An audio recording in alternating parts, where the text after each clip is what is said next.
The first thing about the Mareks that I've learned in the years that I've worked for them is that they're different than what most successful business people are. They really care about people. And you can really see that in the way that they treat their employees and all their charitable endeavors.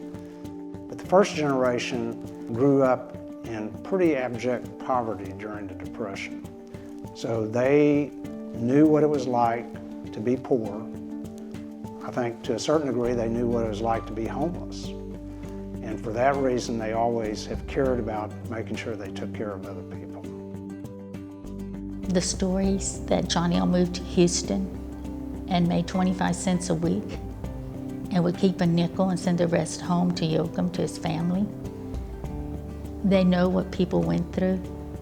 And so when the business started growing and they started making money, it was decided then that they were going to help the poor.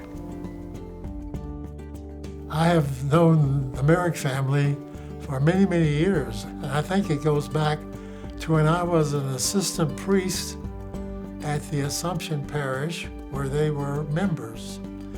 And I got from the very beginning to be enormously impressed with their generosity to the poor, particularly to the St. Vincent de Paul Society. Granny was a matriarch of the Mareks, and her desire to instill into the Marek family that wonderful contribution of helping others who needed help.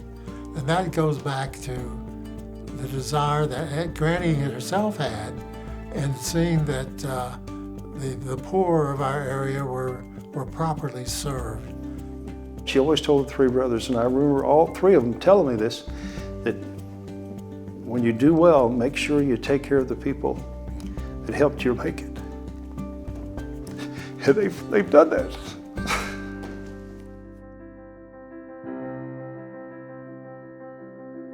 The public will never know the impact of what the Mareks really do for the society because they don't like publicity. They're very humble about it. Mr. Ralph, it was just never publicized.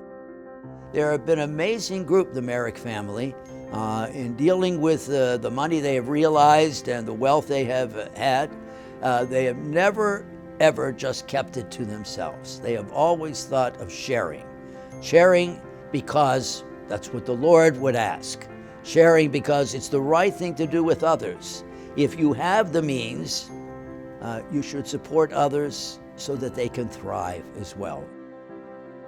It is due to the Mareks that the parishes of this Archdiocese are involved in helping the poor through the St. Vincent de Paul Society. I asked Bruce one time, why did you choose St. Vincent de Paul? He said John L. wanted to help poor people and no questions asked. And that's what St. Vincent does. One thing that strikes me over the years when we have our employees come in at various times during the year, how often you find that a person that you might not know that well that's worked for 10 years talks about volunteering at their church or whatever organization they're part of. And so it's impossible not to see that our employees either are drawn here because they see that and they do it, or in their own growth and development, they begin to do that, and so they emulate that behavior. And I think that's the most impressive thing, is that I believe that for most people, if that's not at the top, it's very close to the top about why they respect and appreciate being a part of this family and this company, because they can relate to that. If I had a chance to speak to Mr. Ralph one more time, I think I would say thank you for giving me the legacy that you wanted to help people and to carry that on. I didn't realize what I was doing until I actually started working with the society, that I was helping people that were there not out of choice, that it could be me one day. And you taught me to sit down and listen to them. And what a kind person, what a legacy.